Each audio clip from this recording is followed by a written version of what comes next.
प्रत्येक गोष्टीचा बारीक सारीक तू विचार करत राहतोस आणि उगाच संभ्रमात पडतोस. अरे भूतकाळ ज्याच्या नावातच भूत आहे, ते घडलेल्या वाईट प्रसंगांसह तिथेच सोडलं पाहिजे. नाहीतर ह्याच भूतकाळातलं भूत तुझ्या मानगुटीवर बसून तुझा वर्तमान बेचिराग करेल. आणि तू आत्ता तरी त्याच भूतकाळातल्या भूताला अतिमहत्व देतोयस आणि इथेच फसतोस. त्याने निव्वळ तुझा प्रत्येक सोनेरी दिवस जो आहे ना, तो वाया जातो. असं नाही का रे वाटत तुला? अरे जे होते, जे निभावणारे नव्हते, जे सोडून गेले, त्या आठवणी भूतकाळात जमा झाल्या. म्हणून त्या नादात वर्तमानातल्या चांगल्या संधी या कधीही गमावू नकोस. वर्तमानात राहा.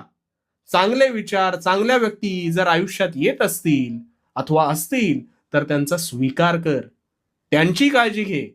कारण मनाने साफ असणारे ह्या कलियुगात